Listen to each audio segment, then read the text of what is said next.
Assalamualaikum warahmatullahi wabarakatuh. Hari ini kita akan belajar mengenai perjuangan melawan penjajah, yaitu di mana tujuannya adalah dapat memaknai jasa pahlawan. Oke, lanjut saja. Kita akan membahas yang pertama, kedatangan bangsa Eropa. Yuk kita simak video berikut ini. Hai teman-teman, kalian pasti pernah dengar beberapa cerita tentang penjajahan Belanda. Kalian tahu nggak, awalnya bangsa Eropa itu datang ke Indonesia untuk berdagang. Mereka datang untuk mencari rempah-rempah yang sulit didapatkan di Eropa yang beriklim dingin. Rempah-rempah berguna untuk pengobatan, penyedap makanan, dan pengawet makanan. Awalnya, bangsa Eropa ingin membeli langsung rempah-rempah di Maluku karena mutunya bagus dan harganya murah. Tapi, lama-kelamaan, mereka malah memonopoli dan menjajah bangsa kita. Kalau nggak salah, beberapa bangsa Eropa yang pernah datang ke Indonesia adalah bangsa Portugis, Spanyol, Inggris, dan Belanda. Betul kan, Pipo? Sebelum Betul, melanjutkan Luna. videonya, kita akan bahas mengenai faktor-faktor yang menyebabkan kedatangan bangsa Eropa ke Indonesia, yaitu yang pertama, terputusnya jalur perdagangan antara Eropa dengan Timur Tengah akibat Perang Salib. Yang kedua, krisis ekonomi dan kemerosotan perdagangan antara Eropa dengan Timur Tengah. Yang ketiga, pencarian rempah-rempah. Dan yang keempat, penjelajahan samudra dengan tujuan yaitu 3G yang berarti Gold, Glory, Gospel, yang artinya kekayaan, kejayaan, dan kekuasaan. Kita simak lagi videonya ya. Betul Lula. Dan Belanda adalah yang pertama kali datang pada tahun 1596 di Banten. Pemimpinnya adalah Cornelis de Houtman. Tujuan utama kedatangan Belanda adalah membeli rempah-rempah dan juga berdagang. Awalnya, Belanda menunjukkan sikap bersahabat, tapi lama-lama Belanda bersikap serakah dan kasar. Masyarakat Banten marah dan tidak mau menyambut Belanda, sehingga Belanda tidak dapat melanjutkan perjalanan ke Maluku. Akhirnya, bangsa Belanda pun kembali ke negerinya. Nah, setelah rombongan pertama, Belanda datang lagi untuk kedua kalinya pada tahun 1598 di Banten. Pemimpinnya adalah Jacob van Eyck, disusul oleh armada pimpinannya yaitu Warwick. Sejak saat itu, bangsa Belanda berlomba-lomba datang ke Indonesia. Antara tahun 1596 sampai 1601, ada sekitar 65 kapal dagang Belanda dari berbagai perusahaan perdagangan memasuki perairan Indonesia. Wah, banyak banget ya. Iya, Pipo. Namun, karena jalur perdagangan ke Indonesia mulai terbuka, para pedagang asing pun saling bersaing. Akhirnya, pada tanggal 20 Maret 1602, pemerintah Belanda membentuk Verenigde Oost-Indische Compagnie atau VOC, artinya Persatuan Dagang Hindia Timur. Tujuannya adalah mencari keuntungan sebesar-besarnya melawan para pesaing. Oh, betul tuh. Dan pemerintah Belanda memberikan hak monopoli kepada VOC untuk membuat perjanjian dengan raja-raja, menyatakan perang dan mengadakan perdamaian, membuat senjata dan mendirikan benteng, mencetak uang, dan mengangkat serta memberhentikan pegawai. VOC melakukan monopoli perdagangan rempah-rempah. Artinya, rempah-rempah hanya boleh dijual kepada VOC dengan harga yang telah ditentukan oleh VOC. Waktu itu, Pieter Both diangkat sebagai gubernur jenderal VOC yang pertama dan berpusat di Ambon. Setelahnya, Jan Pieter Zoon Koen diangkat menjadi gubernur jenderal dan pusat VOC dipindahkan ke Jayakarta atau Jakarta pada tanggal 31 Mei 1619. Alasan pemindahan kantor VOC karena letak Jayakarta dianggap strategis bagi pelayaran perdagangan. Selain itu, lokasi Jayakarta lebih dekat dengan Tanjung Harapan. Namun, sejak saat itu sikap VOC semakin kasar dan mereka mulai menjajah bangsa Indonesia. Akibatnya, timbul perlawanan di mana-mana. Meskipun begitu, mereka nggak kehabisan akal loh, Pipo. Tahu nggak, VOC melakukan politik adu domba terhadap berbagai kerajaan Indonesia agar saling bermusuhan. Nah, kalau sudah begitu, Belanda akan berpura-pura membela salah satu dari kerajaan yang berselisih dengan syarat kerajaan tersebut harus tunduk kepada Belanda. Untung saja, saat menjelang abad ke-19, keadaan keuangan VOC memburuk, sehingga VOC mengalami kebangkrutan. Akibatnya, pada tanggal 31 Desember 1799, VOC dibubarkan dan kekuasaan VOC di Indonesia diambil alih oleh pemerintah Belanda. Tapi penjajahan masih berlangsung, teman-teman. Nah, kita lanjutin di video berikutnya ya. Sejak VOC dibubarkan, pada 1 Januari 1800, pemerintah Belanda mengambil alih kekuasaan VOC di Nusantara, dan pemerintah Belanda menerapkan kebijakan yang membuat penderitaan rakyat Nusantara seperti kerja paksa Torodi, penerimaan pajak, dan tanam paksa. Oke, kita lanjut ke video selanjutnya mengenai organisasi pergerakan nasional. Sebelum abad ke-20, perlawanan bangsa Indonesia masih dilakukan bersifat lokal atau kedaerahan, secara fisik dengan menggunakan senjata tradisional dipimpin oleh tokoh-tokoh karismatik. Namun, perlawanan seperti itu selalu gagal dan dapat diberantas oleh penjajah. Banyak pejuang-pejuang yang tewas dalam peperangan tersebut, dan akhirnya masa perjuangan fisik berakhir, kemudian beralih ke masa perjuangan melalui organisasi modern. Itu bertujuan untuk memperbaiki hajat hidup bangsa Indonesia ke arah yang lebih baik. Dan pada akhir abad ke-20, para pejuang Indonesia mencoba membuat strategi baru dalam perlawanannya melawan penjajah, melawan kolonial untuk meraih kemerdekaan. Strategi yang dipakai pada zaman tersebut tidak memakai senjata dan berperang, tetapi dengan mendirikan organisasi-organisasi yang modern untuk perlawanan. Sehingga pada zaman tersebut dikenal dengan masa pergerakan nasional. Muncullah organisasi-organisasi yang bersifat modern, lebih terarah dan lebih terorganisir. Dan berikut adalah organisasi-organisasi yang muncul pada masa pergerakan nasional. Budi Utomo. Organisasi ini berawal dari gerakan Dr. Wahidi Sudirohusodo yang berkeliling Jawa untuk mensosialisasikan pentingnya pendidikan. Selain mensosialisasikan pendidikan, terdapat pula dana pendidikan untuk mereka yang kurang mampu. Dana pendidikan tersebut disebut dengan Study Fund. Kemudian pada tahun 1907 terjadi pertemuan antara Dr. Wahidi Sudirohusodo dengan Sutomo, seorang mahasiswa Stovia. Sutomo tertarik dengan gagasan Dr. Wahidi Sudirohusodo lalu mendirikan organisasi Budi Utomo pada tanggal 20 Mei 1908. Organisasi ini merupakan organisasi pertama yang didirikan oleh bangsa Indonesia dan beranggotakan mahasiswa Stovia. Berdirinya organisasi ini merupakan tonggak awal kebangkitan nasional sehingga hari lahirnya Budi Utomo ditetapkan sebagai Hari Kebangkitan Nasional. Sarekat Islam. Organisasi ini berawal dari organisasi Sarekat Dagang Islam yang didirikan oleh Haji Saman Hudi di Solo tahun 1911. Organisasi ini awalnya dibentuk untuk melindungi pengusaha lokal agar dapat bersaing dengan pengusaha non-lokal yang memonopoli perdagangan batik. Sarekat Dagang Islam kemudian diubah menjadi Sarekat Islam pada tahun 1912 yang diketuai oleh Hos Cokro Aminoto. Setelah menjadi Sarekat Islam, keanggotaan Sarekat Islam menjadi semakin besar karena semua orang diperbolehkan ikut dalam organisasi ini jika beragama Islam.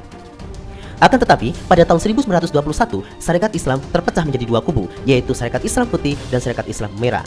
Perpecahan tersebut terjadi karena adanya penyusupan paham sosialis komunis. Adapun yang disebut dengan Sarekat Islam Putih adalah SI yang berpusat di Yogyakarta. Tokoh tergabung dalam organisasi ini adalah Haji Agus Salim dan Agus Muiz. Sementara untuk Sarekat Islam Merah berpusat di Semarang dan berhaluan komunis. Tokoh yang tergabung dalam organisasi ini adalah Semaun, Alimin, dan Darsono.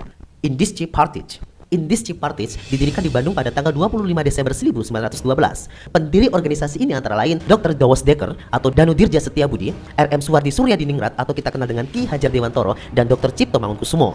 Mereka kemudian dikenal sebagai tiga serangkai. Indisci Partij bertujuan untuk mengembangkan rasa nasionalisme, menciptakan persatuan antara orang Indonesia dan Bumi Putra, serta mempersiapkan kehidupan rakyat yang merdeka. Organisasi ini adalah organisasi politik yang berani mengkritik pemerintah kolonial Belanda. Kritik tersebut ditujukan melalui tulisan RM Suwardi Suryadiningrat yang berjudul Als ik en Nederland was, seandainya aku seorang Belanda. Karena itu, pada tanggal 4 Mei 1913, Indisci Partij dianggap sebagai partai terlarang dan ketiga tokohnya diasingkan ke negeri Belanda. Perhimpunan Indonesia. Organisasi ini didirikan di Belanda pada tahun 1908. Awalnya organisasi ini diberi nama Indische Vereniging oleh Sultan Kasayangan dan RM Noto Sunoto. Kemudian pada tahun 1925, Indische Vereniging mengubah nama menjadi Perhimpunan Indonesia. Istilah Indonesia digunakan untuk menunjukkan identitas diri bangsa dan negara serta menggantikan kata Hindia Belanda. Tokoh-tokoh yang tergabung dalam organisasi ini adalah Muhammad Hatta, Cipto Mangunkusumo, dan Suwardi Suryadiningrat. Organisasi ini memiliki asas perjuangan dengan kekuatan sendiri dan tidak meminta kepada pemerintah kolonial Belanda. Perhimpunan Indonesia memiliki majalah yang disebut dengan Hindia Putra dan kemudian diubah menjadi Indonesia Merdeka. Partai Nasional Indonesia. Pada awalnya, PNI adalah perkumpulan yang dibentuk Insinyur Soekarno yang bernama Algemene Study Club pada tahun 1925. Karena adanya perkumpulan ini, berdirilah partai politik baru bernama Partai Nasional Indonesia atau PNI. Pada tanggal 4 Juli 1927, tokoh-tokoh yang tergabung adalah Insinyur Soekarno, Dr. Cipto Mangunkusumo, Insinyur Anwari, Mr. Sartono, Mr. Iskak Cokro Hadi Suryo, Mr. Sunaryo, Mr. Budiarto, dan Dr. Samsi. PNI bergerak dalam bidang politik, ekonomi, dan sosial. Setelah Kongres tahun 1928 di Surabaya, anggota PNI semakin meningkat sehingga mengkhawatirkan pemerintah kolonial. Akhirnya pada tanggal 29 Desember 1929, 4 tokoh PNI yaitu Insinyur Soekarno, Gatot Mangkoprojo, Mas Kun, dan Supriyadinata ditangkap dan dijatuhi hukuman oleh Pengadilan Bandung. Dalam proses persidangan, Insinyur Soekarno menyampaikan pembelaan berjudul Indonesia Menggugat. Organisasi pergerakan nasional inilah yang melatar belakangi adanya persatuan para pemuda di daerah-daerah untuk melawan penjajah. Nah, kita lanjut lagi ya. Pada masa pergerakan dan kebangkitan nasional, ternyata tidak hanya dilakukan oleh kaum pria saja. Kaum perempuan pun juga turut berperan dan memiliki andil besar dengan berbagai usaha pergerakan nasional. Apa saja usaha kaum perempuan? Salah satunya yaitu dengan Kongres Perempuan Indonesia, yaitu sebuah upaya perjuangan kaum perempuan dalam kehidupan perempuan yang lebih luas. Pesertanya adalah para perempuan dari berbagai organisasi wanita di Indonesia, seperti Nyonya Sukamto, Nyonya Ki Hajar Dewantoro, dan Nona Suyatin. Kongres Perempuan Indonesia ini berlangsung 3 kali, yaitu pada Kongres Perempuan Indonesia yang pertama pada tanggal 22 sampai 25 Desember 1928 di Yogyakarta. Kongres Perempuan Indonesia yang kedua yaitu pada tanggal 20-24 Juli tahun 1935 di Jakarta yang dipimpin oleh Nyonya Sri Mangun Sarkoro. Kemudian Kongres Perempuan Indonesia yang ketiga pada tanggal 23-28 Juli tahun 1938 di Bandung dipimpin Nyonya Emma Puradiredjo. Kongres Perempuan Indonesia menghasilkan berbagai keputusan. Pada Kongres Perempuan Indonesia yang pertama, membentuk Gabungan Perkumpulan Wanita di Indonesia dengan nama Perserikatan Perempuan Indonesia atau PPI. Kemudian merumuskan tujuan mempersatukan cita-cita dan usaha memajukan wanita Indonesia. Untuk hasil Kongres Perempuan Indonesia yang kedua yaitu membahas masalah perburuhan perempuan, pemberantasan buta huruf, dan perkawinan. Sedangkan hasil dari Kongres Perempuan Indonesia yang ketiga yaitu membahas hak pilih dan dipilih bagi wanita di Badan Perwakilan, menyetujui RUU Perkawinan Modern yang disusun oleh Nyonya Maria Ulfah, dan juga penetapan hari lahir PPI yaitu 20 Desember sebagai Hari Ibu.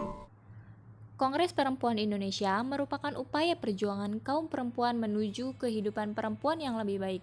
Dalam kongres tersebut dihasilkan beberapa keputusan yang menyangkut hak-hak perempuan dalam mendapatkan pendidikan dan kesehatan, hak berpolitik dan berorganisasi, serta hak-hak perempuan lainnya. Pun pada Kongres Perempuan Indonesia 1, yaitu tanggal 22 Desember ditetapkan sebagai Hari Ibu yang kita peringati setiap tahunnya. Mari kita simak kembali bagaimana tentara Indonesia melawan tentara sekutu dan detik-detik proklamasi kemerdekaan rakyat Indonesia. Rumusan naskah proklamasi. Kita akan menyaksikan cerita perjuangan pahlawan-pahlawan kita dalam merumuskan naskah proklamasi kemerdekaan. Indonesia sebelum menjadi negara yang keren dan merdeka seperti sekarang, sejak abad ke-17 Indonesia didatangi bangsa asing yang ingin menguasai. Kami VOC dari Belanda, berikan tanah Indonesia beserta kekayaannya. Kami tentara dari negara Jepang. Kalian harus tunduk dan kerja paksa dan membantu kami dalam perang Asia Timur Raya. Bangsa Indonesia pada saat penjajahan mengalami kesengsaraan yang luar biasa, kekurangan makanan, pakaian, beserta kerja paksa di bawah kondisi yang menyiksa. Melihat penderitaan ini, tokoh-tokoh nasional Indonesia seperti Soekarno, Muhammad Hatta yang tergabung dalam PPKI berjuang untuk memerdekakan Indonesia. Indonesia sudah lebih dari 300 tahun menderita karena diduduki oleh penjajahan. Kemerdekaan bagaikan jembatan emas di seberang jembatan. Jembatan emas inilah baru kita leluasa menyusun masyarakat Indonesia merdeka yang gagah. Marilah saudara-saudara bersiap, bersedia melawan mati-matian kepada musuh sampai titik darah penghabisan.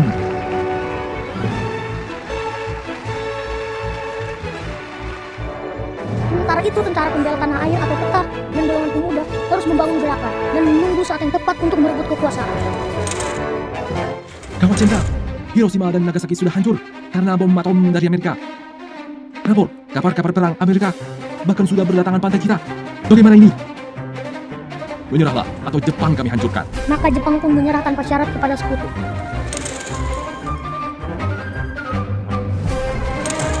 Pada saat inilah, Laksamana Tadashi Maeda, seorang perwira Angkatan Laut Jepang, merasa Indonesia berhak untuk mendapatkan cita-cita kemerdekaannya dan mendukungnya.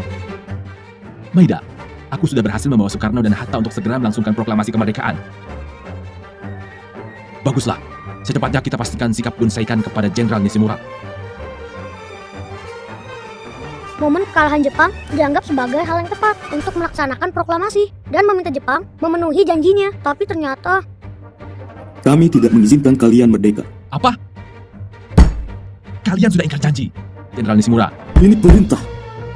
Kalau begitu jangan menghalangi kerja PPKI, Jenderal Nishimura. Soekarno dan rombongan pun tiba di rumah Laksamana Maeda. Tidak ada gunanya lagi untuk membicarakan kemerdekaan Indonesia dengan pihak Jepang. Baiklah, jika memang kita tidak bisa bergantung pada Jepang, maka kita akan menentukan nasib kita sendiri. Laksamana Tadashi Maeda, kami ingin meminta izin Anda untuk meminjam rumah ini untuk merumuskan naskah proklamasi. Tentu saja. Semoga berhasil, Soekarno.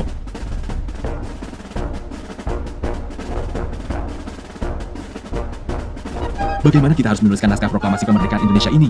Para anggota peta menuntut kata-kata seperti penyerahan, dikasihkan, atau merebut. Kita pilih pemindahan kekuasaan saja.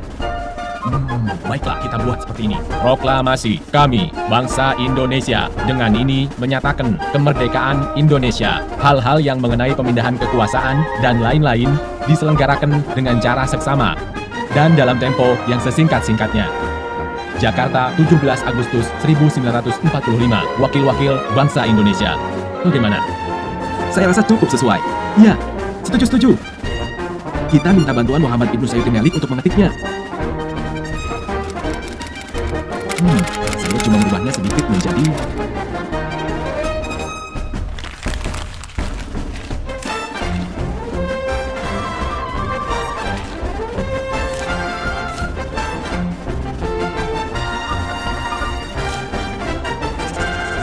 Akhirnya, kita bisa memproklamasikan kemerdekaan kita dengan adanya naskah ini. Keesokan harinya, pada 17 Agustus 1945, bangsa melaksanakan Indonesia proklamasi kemerdekaan Indonesia. dengan ini menyatakan kemerdekaan Indonesia. Hal-hal yang mengenai pemindahan kekuasaan dan lain-lain diselenggarakan dengan cara saksama dan dalam tempo yang sesingkat-singkatnya. Jakarta, 17 Agustus 1945, atas nama bangsa Indonesia, Soekarno, Hatta. Demikianlah perjuangan pahlawan-pahlawan kita yang patut diteladani dalam merumuskan naskah proklamasi. Merdeka!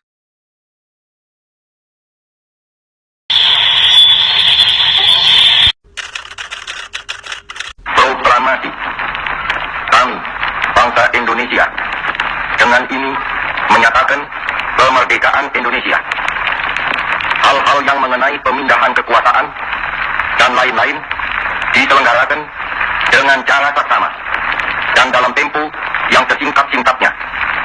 Jakarta, 17 Agustus 1945, atas nama bangsa Indonesia, Soekarno, Hatta. Sesaat setelah skrip proklamasi kemerdekaan Indonesia pada tanggal 17 Agustus 1945 selesai dibacakan, penyebaran berita proklamasi kemerdekaan Indonesia gencar dilakukan. Agar berita kemerdekaan ini sampai ke seluruh pelosok di tanah air, bahkan luar negeri. Penyebaran berita proklamasi kemerdekaan Indonesia ini berawal dari pesan Dr. Andes Muhammad Hatta kepada pemuda BM Dia, seorang wartawan yang ikut hadir dalam perumusan teks proklamasi, untuk memperbanyak teks proklamasi dan menyiarkannya ke seluruh dunia. Pada tanggal 17 Agustus 1945, teks proklamasi tersebut berhasil diselundupkan dan sampai ke tangan Waidan B. Palenewan, seorang kepala bagian di kantor berita Domei. Waidan B. Palenewan menerima teks tersebut dari seorang wartawan Domei itu sendiri, yang bernama Syarudin. Selanjutnya, Waidan menyuruh seorang markonis operator radio, yaitu Ebus, untuk menyiarkannya secara terus-menerus dengan jeda waktu 30 menit. Kenapa, Pak? Pak, Indonesia telah merdeka, Pak. Bapak Indonesia sekarang telah memproklamasikan kemerdekaan, Pak. Ayo,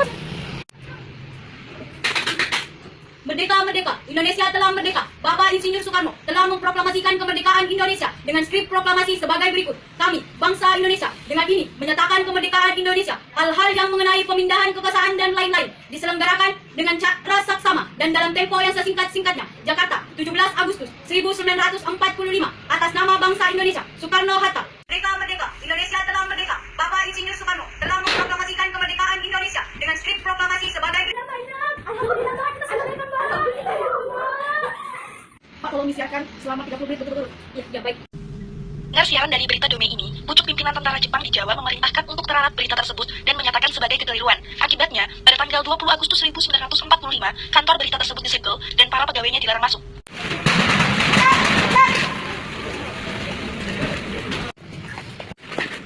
Lepas!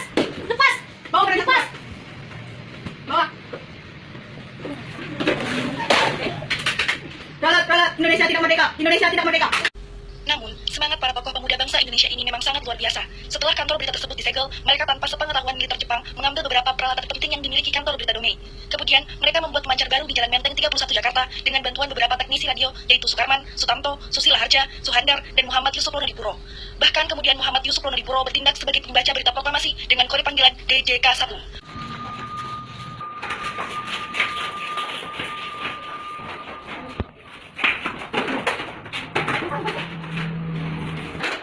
DJK 1, Indonesia telah merdeka! Indonesia telah merdeka! DJK 1, Indonesia telah merdeka! Indonesia telah merdeka! Alhamdulillah ya Allah. Mas, tadi saya dengar di radio bahwa Indonesia sudah merdeka, Mas. Iya, serius, Mas. Alhamdulillah ya Allah. Siaran lewat radio juga sempat dilakukan oleh Radio Hosokan Rikyoku, tepat pukul 19.00 waktu Indonesia Barat, atau setengah jam setelah Domei menyiarkan berita proklamasi. Para penyiar dari radio ini seperti M. Yusuf Lonodipuro, Bahtiar Lubis, dan Suprapto berperan besar dalam menyiarkan berita proklamasi kemerdekaan tersebut. Sementara itu, di jalan-jalan, tembok-tembok, gerbong-gerbong kereta api, dan sebagainya, semangat kemerdekaan dan revolusi tercermin dalam setiap tulisan-tulisan atau slogan-slogan. Bukan hanya dalam bentuk tulisan, bahkan diteriakkan dengan semangat yang membara. Sekali merdeka, tetap merdeka, dan merdeka atau mati. Berita proklamasi juga disebarkan oleh berbagai macam lapisan masyarakat. Tidak hanya para pemuda saja, namun para anak-anak juga ikut berlomba-lomba dalam menyebarkan berita proklamasi tersebut.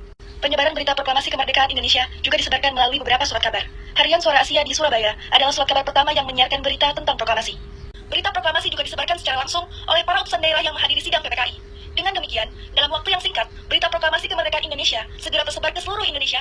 Teman-teman Smart Point, ayo kita mengenal tokoh pejuang bangsa yang berjasa terhadap proklamasi kemerdekaan Indonesia.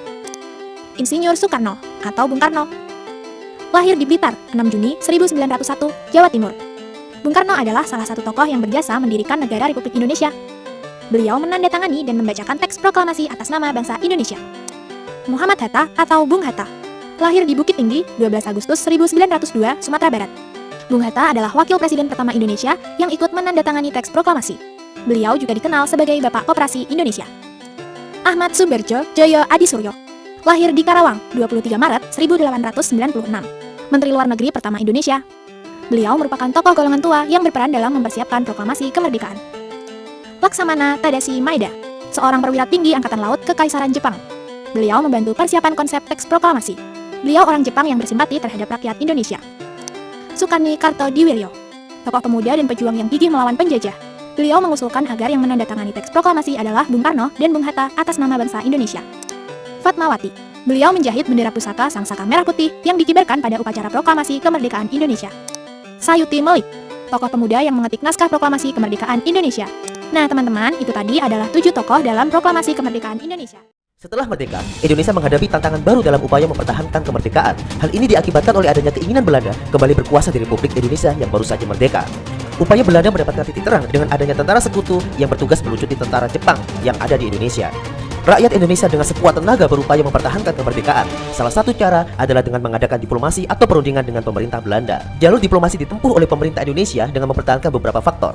Para pemimpin Indonesia berupaya untuk memperkecil korban yang tewas. Selain itu, diplomasi dilakukan karena pada saat itu, persenjataan yang berhasil dirampas dari Jepang belum mampu menandingi senjata Belanda yang ditopang oleh tentara sekutu. Adanya alur perundingan merupakan salah satu politik pencitraan Indonesia di dunia internasional. Perundingan membuktikan bahwa Indonesia adalah negara yang cinta damai. Setiap permasalahan diselesaikan dengan jalur damai, yaitu dengan cara perundingan. Selama berdirinya Republik Indonesia hingga pengakuan kedaulatan telah terjadi beberapa perundingan, dan berikut adalah perundingan yang dilakukan Indonesia dalam upaya mempertahankan kemerdekaan. Perundingan Linggarjati. Perundingan Linggarjati adalah suatu perundingan antara Indonesia dengan Belanda di Linggarjati, Jawa Barat yang menghasilkan persetujuan mengenai status kemerdekaan Indonesia. Hasil perundingan ini ditandatangani di Istana Merdeka di Jakarta pada 15 November 1946 dan diratifikasi kedua negara pada tanggal 25 Maret 1947. Dalam perundingan ini Indonesia diwakili oleh Sultan Syahrir. Anggota delegasi Indonesia antara lain Susanto Cipto Projo, Muhammad Rom, dan Aka Gani. Delegasi Belanda diwakili oleh tim yang disebut Komisi Jenderal dan dipimpin oleh Wim Schermerhorn dengan anggota H.J. Van Mook, Mas Van Pol, dan Lord Killearn dari Inggris bertindak sebagai mediator dalam perundingan ini. Hasil perundingan Linggarjati antara lain: 1. Belanda mengakui secara de facto wilayah Republik Indonesia, yaitu Jawa, Sumatera, dan Madura. 2. Belanda harus meninggalkan wilayah Republik Indonesia paling lambat 1 Januari 1949. 3. Pihak Belanda dan Indonesia sepakat membentuk negara RIS atau Republik Indonesia Serikat. 4.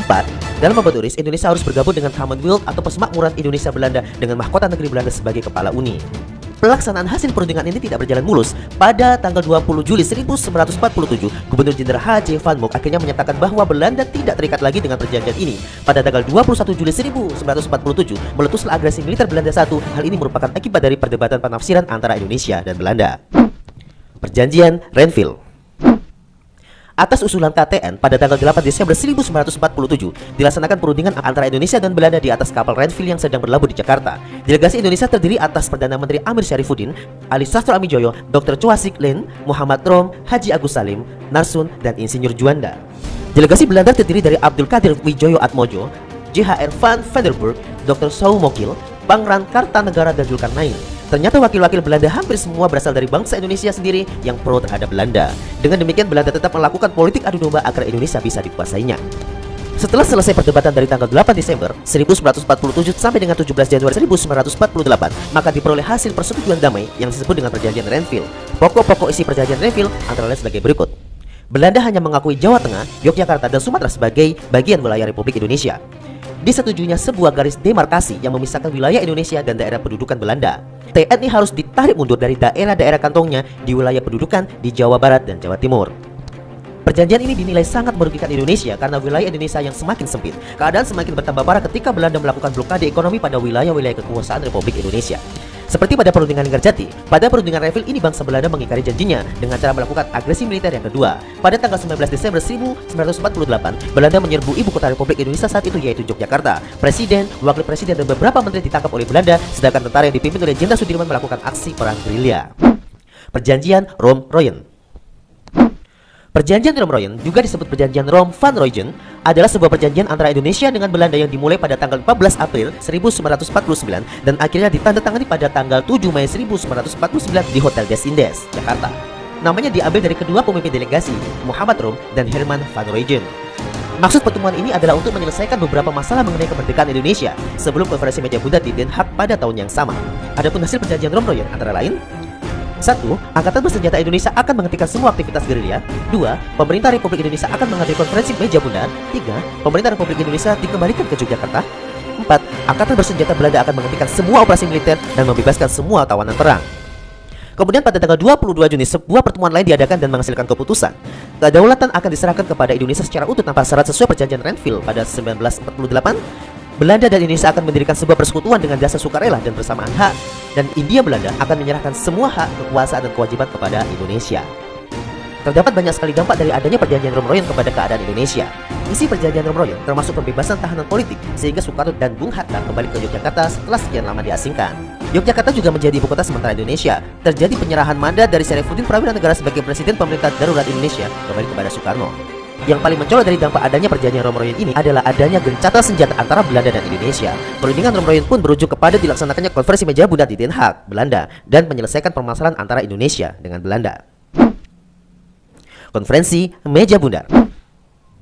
Konferensi Meja Bundar adalah sebuah pertemuan antara pemerintah Republik Indonesia dan Belanda yang dilaksanakan di Den Haag, Belanda dari 23 Agustus hingga 2 November 1949.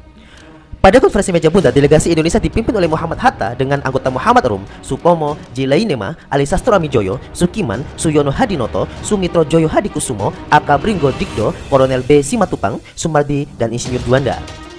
Sementara delegasi Belanda dipimpin oleh J. H. van Marseven dan wakil dari UNCI diketuai oleh Tritley. Adapun hasil dari konferensi meja bundar antara lain: 1. Belanda menyerahkan kedaulatan kepada Republik Indonesia Serikat pada akhir Desember 1949. Akan dibentuk Uni Indonesia Belanda. Dalam uni itu, Indonesia dan Belanda akan bekerja sama, kedudukan Indonesia dan Belanda sederajat. 3. Indonesia akan mengembalikan semua milik Belanda dan membayar hutang India Belanda sebelum tahun 1949. Dan 4. Masalah Irian Barat akan dibahas 1 tahun kemudian. Begitulah anak-anak perjuangan bangsa Indonesia melawan penjajah, walaupun merdeka dengan membawa hutang Hindia Belanda sebelum tahun 1949. Jadi untuk itu, mari kita menghargai jasa-jasa pahlawan yang telah berjuang memerdekakan bangsa Indonesia dengan penuh semangat dan tanpa lelah. Mencapai kemerdekaan itu susah, penuh perjuangan dan pengorbanan.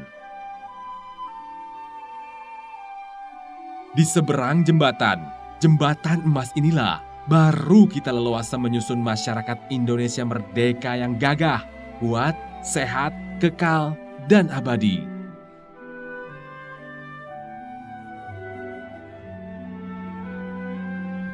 Dan situasi kita sekarang memerlukan kemauan untuk memaknai kemerdekaan ini sebagai jembatan emas.